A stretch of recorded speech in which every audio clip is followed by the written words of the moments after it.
Good morning students. इससे पहले lecture में हम लोग रिक्सिया के इंटरनल स्ट्रक्चर की बात कर रहे थे कि रिक्सिया के इंटरनल स्ट्रक्चर में डॉर्सल व्यू कैसा होता है और वेंट्रल व्यू कैसा होता है, एंड रिक्सिया के अंदर जो जनन पाया जाता है, रिप्रोडक्शन जो पाया जाता है, तो रिप्रोडक्शन किस प्रकार का पाया जाता है। दो प्रकार का पाया जाता है, एक तो वेजिटेटिव रिप्रोडक्शन पाया जाता है, दूसरा यहाँ पर लैंगिक जनन सेक्सुअल रिप्रोडक्शन पाया जाता है। तो वेजिटेटिव रिप्रोडक्शन कायिक जनन कई प्रकार का होता है, विखंडन के द्वारा भी हो जाता है, प्रोटोनेमा के द्वारा भी हो जाता है, और मोस्टली जो पाया जाता है वो गैमा कप के द्वारा पाया जाता है। एंड नेक्स्ट जो लैंगिक जनन होता है, लैंगिक जनन यहाँ पर विषम युग्मकी प्रकार का होता है, ऊगेमस प्रकार का होता है। और ऊगेमस प्रकार के में पुधानी और स्त्रीधानी या तो एक थैलस पर निर्मित होंगे या अलग अलग थैलस पर निर्मित होंगे। इसका मतलब मेल और फीमेल जो पार्ट है यहाँ पर दोनों ही प्रेजेंट होंगे। यहाँ ऑलमोस्ट जो संरचना है विषम युग्मकी कह रहे हैं, ऊगेमस प्रकार का कह रहे हैं, तो यहाँ पर मेल पार्ट और फीमेल पार्ट, या फिर कहें कि एंथेरोजोइड और एग सेल की संरचना क्या होगी, एक दूसरे से डिफरेंट। तो यहाँ लैंगिक जनन में हम फर्स्ट पढ़ते हैं डेवलपमेंट ऑफ एंथेरिडियम।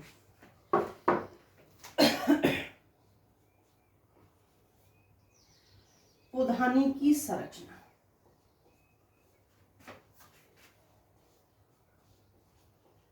पुधानी की संरचना या परिवर्धन, पुधानी का परिवर्धन कैसा होता है या पुधानी की संरचना कैसी होती है। तो देखिए यहाँ जो पुधानी जो होती है, पुधानी का डेवलपमेंट किस प्रकार से होता है।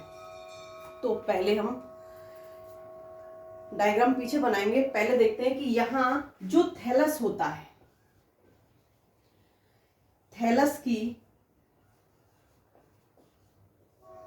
जो डॉर्सल व्यू होती है, थैलस का जो डॉर्सल व्यू होता है, इस डॉर्सल व्यू की पृष्ठीय कोशिका के द्वारा, डॉर्सल व्यू की पृष्ठीय सेल के द्वारा किसका निर्माण होता है, पुधानी का। डॉर्सल व्यू की जो पृष्ठीय कोशिका होती है, कोई भी पृष्ठीय कोशिका, कोई एक पृष्ठीय कोशिका, कोई एक सेल क्या करेगी, आकार में बड़ी हो जाएगी। जो अन्य सेल होती हैं, अन्य सेल से आकार में बड़ी हो जाती है। जब ये अन्य सेल से आकार में बड़ी हो जाएगी तो आकार में बड़ी होकर के फिर क्या किसका निर्माण करेगी, पुधानी प्रारंभिका एंथेरिडियल इनिशियल का कार्य करेगी। पुधानी प्रारंभिका का कार्य करेगी, एंथेरिडियल इनिशियल का कार्य करेगी, क्योंकि कंप्लीट पुधानी का जो निर्माण होना है वो पुधानी का निर्माण किससे होना है, एंथेरिडियल इनिशियल कोशिका से होना है। अब यहाँ पर जो एंथेरिडियल इनिशियल कोशिका है, इसमें होता है पहला अनुप्रस्थ विभाजन। पहला विभाजन अनुप्रस्थ होगा तो यहाँ पर दो सेल बनेंगी, एक आउटर सेल बनती है और दूसरी इनर सेल या बेसल सेल।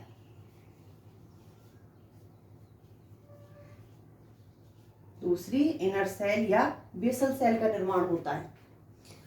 यहाँ बेसल सेल आगे के विभाजन में कोई भी पार्टिसिपेट नहीं करती है। आगे का निर्माण जो होता है वो किससे होता है, आउटर सेल के द्वारा। अब देखिए आउटर जो सेल है, इस आउटर सेल में होते हैं विभाजन। आउटर सेल में विभाजन होंगे और विभाजन से यहाँ 4 सेल्स का निर्माण होगा। आउटर सेल में विभाजन से 4 सेल्स का निर्माण होगा। ये 4 सेल दो दो के ग्रुप में व्यवस्थित हो जाएंगे। तो यहाँ पर 2 सेल ऊपर की तरफ और 2 सेल नीचे की तरफ, 2 बाहर की ओर और 2 सेल क्या होंगी, अंदर की ओर। तो यहाँ चारों की चारों कोशिकाएं व्यवस्थित हो जाएंगी 2 ग्रुप में। 2 कोशिकाएं बाहर की ओर हो जाएंगी और 2 कोशिकाएं अंदर की ओर हो जाएंगी। जो कोशिकाएं अंदर की ओर उपस्थित होती हैं इन्हें बोलते हैं हम प्राइमरी स्टॉक सेल, प्राथमिक वृंत कोशिकाएं। और जो कोशिकाएं बाहर की ओर व्यवस्थित होती हैं, इनको बोलते हैं हम प्राइमरी एंथेरिडियल सेल। जो अंदर की ओर व्यवस्थित होती हैं इनको बोलते हैं प्राइमरी एंथेरिडियम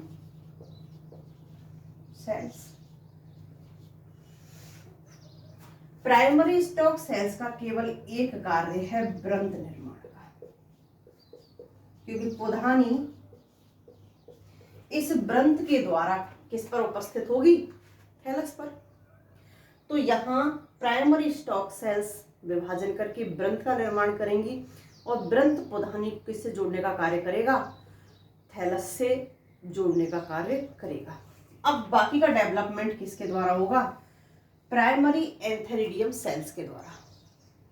तो देखिए प्राइमरी एंथेरिडियम सेल्स जो हैं इनके अंदर होते हैं विभाजन और 16 सेल्स का निर्माण हो जाता है। प्राइमरी एंथेरिडियम सेल्स में लगातार विभाजन होंगे और विभाजन होकर के 16 सेल्स का निर्माण हो जाएगा।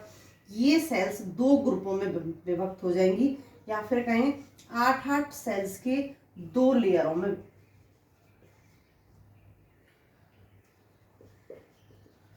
2 परतों में व्यवस्थित होती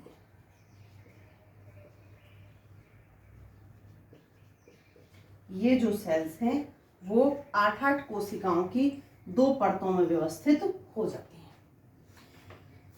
जो बाहर वाली परत होती है 8 कोशिकाओं की, यहाँ पर जो बाहर वाली परत होती है 8 कोशिकाओं की, इसको बोलते हैं हम प्राइमरी जैकेट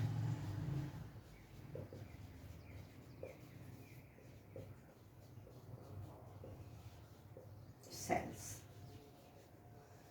ये प्राइमरी जैकेट सेल्स बार बार विभाजन करेंगी और बंध्य स्ट्राइल सेल्स का निर्माण करेंगी, और ये बंध्य सेल्स किसका निर्माण करेंगी, जैकेट का, पुधानी के जैकेट का निर्माण करेंगे। जो बाहर वाली 8 कोशिकाएं, क्योंकि अंदर वाली कोशिकाएं तो हो नहीं सकती, बाहर वाली होंगी, तो बाहर वाली 8 कोशिकाओं में लगातार विभाजन होंगे और लगातार विभाजनों के बाद में यहाँ बंध्य जैकेट का निर्माण हो जाएगा पुधानी के चारों तरफ। अब अंदर की जो 8 कोशिकाएं हैं, अब अंदर की 8 कोशिकाएं क्या करेंगी, इन 8 कोशिकाओं में लगातार विभाजन होंगे और विभाजन होकर के यहाँ पर किसका निर्माण होगा, एंड्रोसाइट्स का निर्माण होगा। लगातार एंड्रोसाइट्स का निर्माण होगा। अब ये जो एंड्रोसाइट्स हैं, ये एंड्रोसाइट्स चौकोर होती हैं, इस प्रकार की जो एंड्रोसाइट्स हैं वो कैसी होती हैं, चौकोर होती हैं। अब एंड्रोसाइट्स में होते हैं तिर्यक विभाजन, तिर्यक बोले तो विकर्ण से। यहाँ एंड्रोसाइट्स में विकर्ण विभाजन होते हैं और विकर्ण विभाजन से यहाँ पर 2 त्रिभुजाकार सेल्स का निर्माण हो जाता है। यहाँ पर 2 त्रिभुजाकार सेल्स का निर्माण हो जाता है। अब जो यहाँ पर त्रिभुजाकार सेल्स हैं, जो एंड्रोसाइट्स की त्रिभुजाकार सेल्स बनी हैं, इनमें होता है कायांतरण।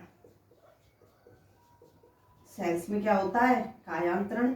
तो यहाँ ये किसका निर्माण कर देंगी, पुंडों का निर्माण कर देंगे। कायांतरण होकर के यहाँ किसका निर्माण हो जाएगा, एंथेरेजोइड का निर्माण हो जाएगा,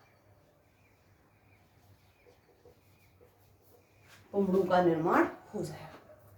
तो यहाँ इस प्रकार से एट लास्ट किसका निर्माण हो जाता है, पुंडों का निर्माण हो जाता है।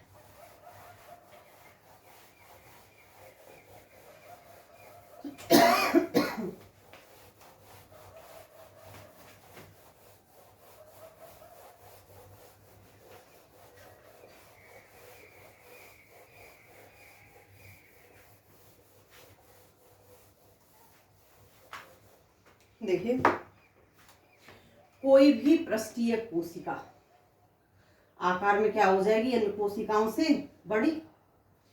आकार में बड़ी होने के बाद में इस कोशिका को क्या कहेंगे हम,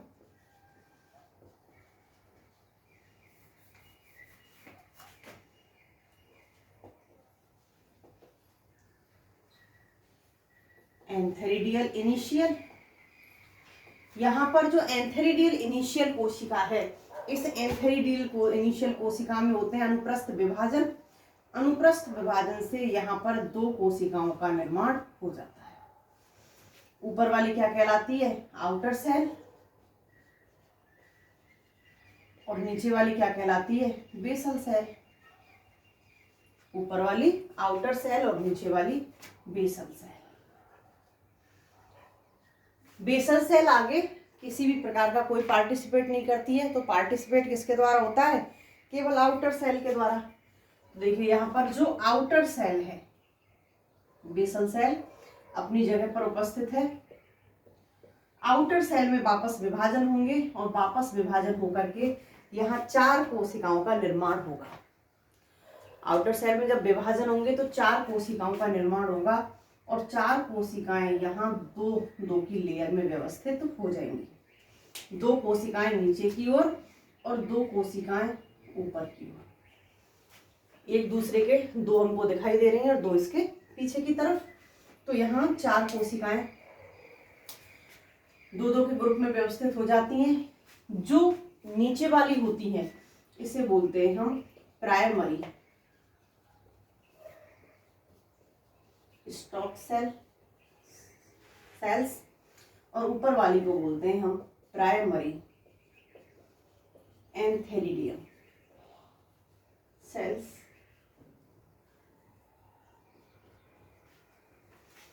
प्राइमरी स्टॉक सेल्स का एक ही कार्य है, और वो कार्य क्या है? वृंत निर्माण। तो यहाँ प्राइमरी स्टॉक सेल्स के द्वारा वृंत निर्माण किया जाएगा। अब यहाँ पर एंथेरिडियम सेल जो है, एंथेरिडियम सेल विभाजन करेगी और विभाजन करके 16 कोशिकाओं का निर्माण करती है। जब यहाँ पर एंथेरिडियम कोशिका के द्वारा 16 कोशिकाओं का निर्माण होता है तो ये 16 कोशिका 8-8 के 2 ग्रुप में व्यवस्थित हो जाती हैं। देखिए 8-8 की जब 2 ग्रुप में ये कोशिकाएं व्यवस्थित होंगी,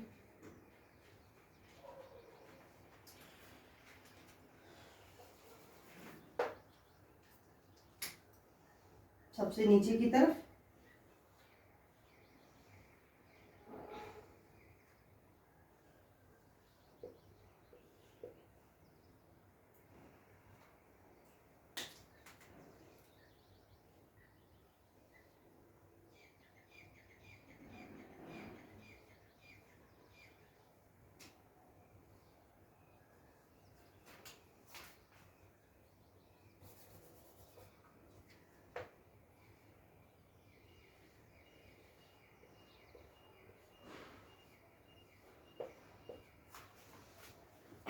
क्योंकि 8-8 सेल्स को तो यहाँ बनाना संभव नहीं है, तो 8-8 के 2 ग्रुप में व्यवस्थित हो गई। जो ऊपर वाली कोशिकाएं ये कहलाती हैं प्राइमरी जैकेट सेल्स, और नीचे वाली जो कोशिकाएं ये कहलाती हैं प्राइमरी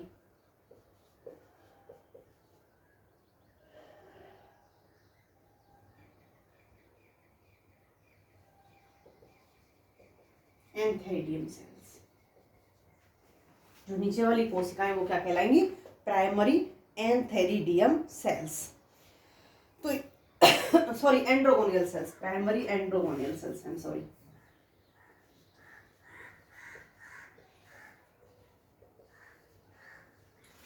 अब यहाँ पर होंगे लगातार विभाजन। तो देखिए यहाँ जिस वक्त आगे के विभाजन चल रहे हैं तो प्राइमरी स्टॉक सेल के साथ में वृंत का निर्माण तो होगा ही होगा, साथ ही साथ एक संरचना का निर्माण और होता है जिसमें इस प्रकार से सेल्स उपस्थित होती हैं। तो ये भी एक तरह की सुरक्षा सेल्स होती हैं जो यहाँ पर नीचे की कोशिकाओं के विभाजन के द्वारा निर्मित होती हैं। अब यहाँ पर जब लगातार विभाजन होंगे तो प्राइमरी जैकेट सेल के द्वारा किसका निर्माण होगा? जैकेट का निर्माण होगा, और प्राइमरी एंड्रोगोनियल सेल्स के द्वारा एंड्रोसाइट्स का निर्माण होगा। नीचे वाली आधारी कोशिका उपस्थित दोनों हैं ही अपनी जगह पर। वृंत कोशिकाओं ने वृंत का कार्य कर दिया, विभाजन होकर के यहाँ पर वृंत का निर्माण हो गया।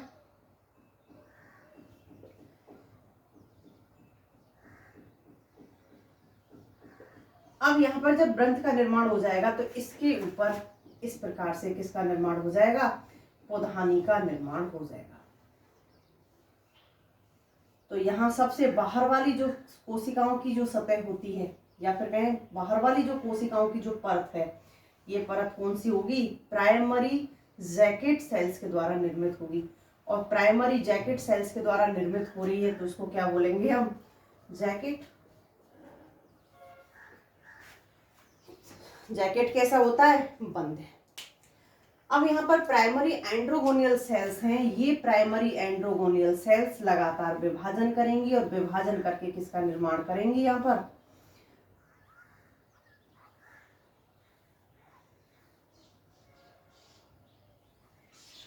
यहाँ जो कोशिकाएं बनी हैं ये कोशिकाएं क्या कहलाती हैं,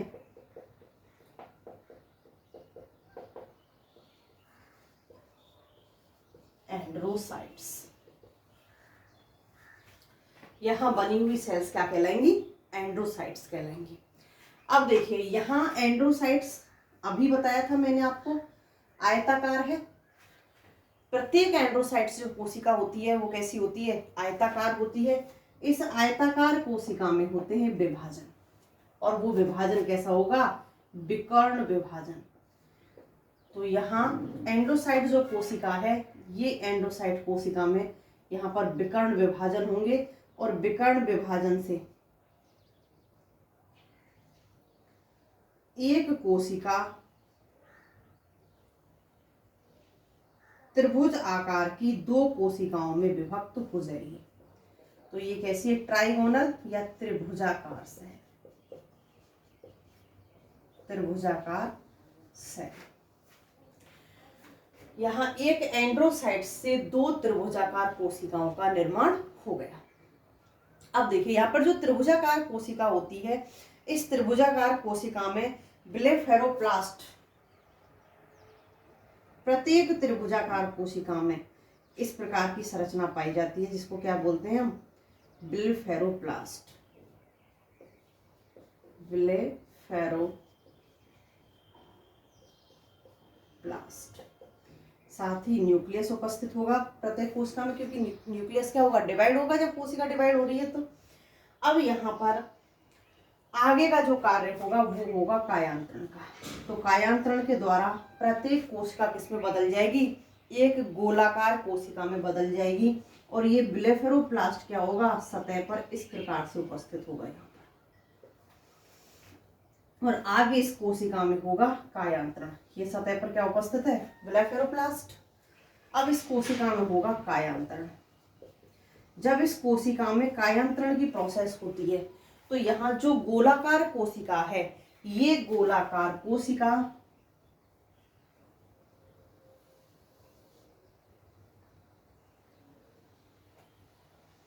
एक बाइफ्लैजेलेट पुंगड़ू में परिवर्तित हो जाती है, जो लगभग कौमाकार होता है। तो यहाँ पर बाइफ्लैजेलेट एंथेरिजॉइड में कन्वर्ट हो जाती है। और एट लास्ट किसका निर्माण हो गया, पुंगड़ू का निर्माण हो गया। एंथेरिडियन इनिशियल कोशिका ने अनुप्रस्थ विभाजन किया, आउटर सेल बनी और बेसल सेल बनी। बेसल सेल आगे रोल नहीं होता, बेसल सेल का रोल किसका होता है, आउटर सेल का। आउटर सेल में फिर अनुप्रस्थ विभाजन हुआ, दो विभाजन होकर 4 सेल्स का निर्माण हुआ। 2 ऊपर की तरफ व्यवस्थित हो गई, 2 नीचे की तरफ व्यवस्थित हो गई। तो यहाँ पर ऊपर वाली प्राइमरी एंथेरिडियम सेल्स कहलाती है, नीचे वाली प्राइमरी स्टॉक सेल्स कहलाती है। स्टॉक सेल्स का एक ही कार्य है, आगे पुधानी के ग्रंथ का निर्माण करना। अब यहाँ एंथेरिडियम कोशिका में विभाजन होते हैं, तो यहाँ 16 कोशिका बनती हैं, जो 8-8 की 2 परतों में व्यवस्थित हो जाती हैं। अभी बोला था कि 8 के 8 16 कोशिकाएं दिखाना संभव नहीं है। तो प्राइमरी ऊपर वाली जो लाइन होती है वो प्राइमरी जैकेट सेल्स की होती है, नीचे वाली प्राइमरी एंड्रोगोनियल सेल्स की होती है। प्राइमरी जैकेट सेल्स बार बार विभाजन करेंगी और पुधानी के जैकेट का निर्माण करेंगी, और ये जैकेट पूरा की पूरा कैसा होता है, बंधे सेल से निर्मित, विभाजनशील सेल्स ये नहीं होती हैं। अब यहाँ पर जो प्राइमरी एंड्रोगोनियल सेल्स हैं, ये विभाजन करके यहाँ पर आयताकार एंड्रोसाइट्स का निर्माण करती हैं। एंड्रोसाइट्स में तृतीयक विभाजन होते हैं, तृतीयक विभाजन से त्रिभुजाकार सेल्स का निर्माण हो जाता है। यहाँ ब्लेफेरोप्लास्ट उपस्थित होता है, शायद यही माना जाता है ऐसा कि कायांतरण के लिए जिम्मेदार होता है। पहले जो त्रिभुजाकार सेल है वो गोल कोशिका में परिवर्तित होती है और उसके बाद में ये एंथेरोजोइड कुंडू में कोमाकार कुंडू में परिवर्तित हो जाती है। अब यहाँ पर पोधानी का निर्माण हो गया, पोधानी के अंदर कुंडुओं का निर्माण हो गया। अब ये कुंडू यहाँ से बाहर कैसे जाएंगे? तो यहाँ से जो कुंडू बाहर जाने की प्रोसेस होती है, ये जो प्रक्रिया होती है यहाँ पर, ये जल की एक्सिस में होती है, या करें कुंडुओं का विमोचन।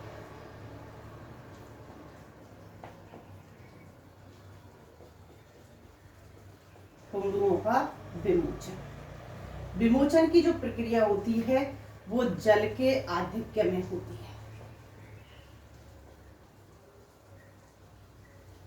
जल के आधिक्य में कैसे?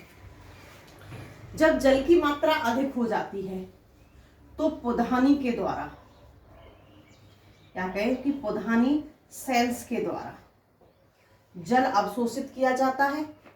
जब जल अवशोषित हो जाता है तो पोधानी सेल्स के द्वारा तो यहाँ जिलेटिन का निर्माण होता है, और जिलेटिन के निर्माण के कारण यहाँ पर सेल्स कैसी हो जाती हैं? जिलेटिनस हो जाती हैं। एक चिपचिपे माध्यम का निर्माण हो जाता है। सेल्स लगातार जल को अवशोषित कर रही हैं तो क्या होगी? जो अभी जैकेट बनाई थी वो जैकेट क्या होती है? फटती है। जब जैकेट यहाँ पर फटेगी तो यहाँ जिलेटिनस पदार्थ का निर्माण हो जाएगा, जिलेटिन का निर्माण हो जाएगा। सेल्स में आंतरिक प्रेशर बनेगा, और सेल्स में जब आंतरिक प्रेशर बनेगा, दाब बढ़ गया, प्रेशर बन गया, तो जो जैकेट है, ये जैकेट क्या होगा? जैकेट सेल्स हट जाती है, और जब जैकेट सेल्स हट जाएंगी तो वहां से कुंडू क्या हो जाएंगे? फिर जैसे ही जैकेट सेल हटती, कुंडू वहां से विमुक्त हो जाते हैं और कहाँ जाते हैं? जल के अंदर आ जाते हैं। ये थी आपकी पोधानी की संरचना। नेक्स्ट देखते हैं स्त्रीधानी की संरचना।